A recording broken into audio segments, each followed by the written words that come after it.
চাকরি প্রত্যাশী আমার ভাই ও বোনেরা, আশা করি আপনারা সকলে ভালো আছেন। আমিও ভালো আছি। শিল্প মন্ত্রণালয়ের অধীনস্থ সকলে অবগত আছেন যে প্রধান বয়লার পরিদর্শকের কার্যালয় যে একটা নিয়োগ বিজ্ঞপ্তি প্রকাশ করেছিল গত 22 ডিসেম্বর 2025, তার কিন্তু পরীক্ষার সময়সূচি কিন্তু প্রকাশ করে দিয়েছে।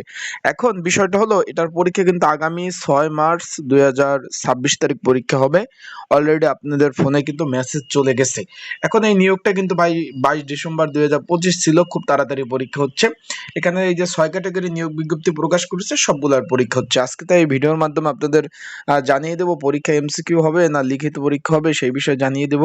এবং যারা পরীক্ষার্থী রয়েছেন কিভাবে প্রিপারেশন প্রস্তুতি নেবেন এবং এই পদের পরীক্ষার প্রিপারেশন প্রস্তুতিমূলক একটা সাজেশন রয়েছে, সেটা কিভাবে পাবেন, সাজেশনটা আমার কাছ থেকে কিভাবে নেবেন, বিস্তারিত সকল বিষয় আজকে এই ভিডিওর মাধ্যমে আলোচনা করব। তাই চলুন ভিডিওটা শুরু করে দেই। তার আগে বলে দিই, আপনারা যারা আমার ইউটিউব চ্যানেলে নতুন তারা অবশ্যই আমার ইউটিউব চ্যানেলটা সাবস্ক্রাইব করে রাখবেন।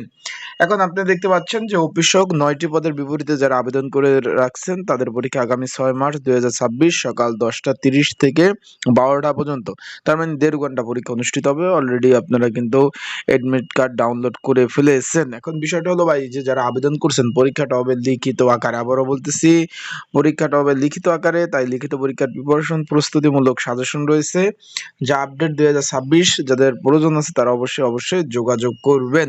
স্ক্রিনের উপরে নাম্বার রয়েছে, ডিসক্রিপশন বক্সে নাম্বার রয়েছে, পিন কমেন্টে নাম্বার রয়েছে। এই নাম্বারে আমার সাথে যোগাযোগ করবেন। এটা হোয়াটসঅ্যাপ নাম্বার, ওই হোয়াটসঅ্যাপ নাম্বারে মেসেজ করবেন।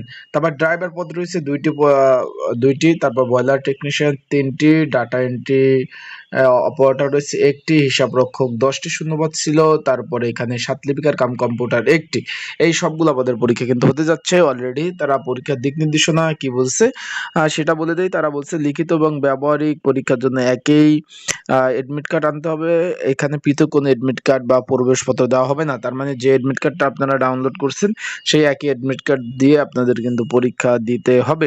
এখানে লিখিত পরীক্ষা শুরু হওয়ার 30 মিনিট পূর্বে পরীক্ষার কেন্দ্রে পৌঁছাতে হবে, এখানে তারা বলে দিয়েছে। এবং পরীক্ষা শেষ না হওয়া পর্যন্ত পরীক্ষার হলে ত্যাগ করা যাবে না।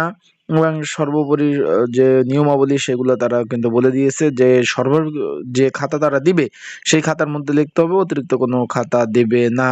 বিষয়টা আশা করি বুঝতে পারছেন। এখানে লিখিত পরীক্ষা হবে, আবারও বলতেছি। তাই যারা পরীক্ষার্থী রয়েছেন ভালোভাবে প্রিপারেশন প্রস্তুতি নেওয়ার জন্য যে সাজেশন প্রয়োজন হয় অবশ্যই যোগাযোগ করবেন। আর একটা বিষয় হলো, আপনাদের বলে রাখি যে এখানে যারা পরীক্ষা দিবেন অনেকে এডমিট কার্ড ডাউনলোড করতে পারছেন না, তারা অবশ্যই আমার এই যে স্ক্রিনে নাম্বার রয়েছে এই নাম্বারে মেসেজ করবেন, যোগাযোগ করবেন। আপনাদের কিন্তু আমি এডমিট কার্ডটা সুন্দরভাবে ডাউনলোড করে দিতে পারবো। যাদের প্রয়োজন আছে তারা অবশ্যই যোগাযোগ করবেন। এই যে স্ক্রিনে নাম্বার রয়েছে, নাম্বারে যোগাযোগ করলে আমি আপনাদের এডমিট কার্ডটা সুন্দরভাবে ডাউনলোড করে দিতে পারবো। তা ভালো থাকবেন, সুস্থ থাকবেন, চোখ রাখবেন আমার ইউটিউব চ্যানেলে। আপনাদের যে কোনো বিষয় জানতে অবশ্যই কিন্তু কমেন্টস করতে পারেন আপনাদের মূল্যবান মন্তব্য যে কোনো বিষয়। আসসালামু আলাইকুম।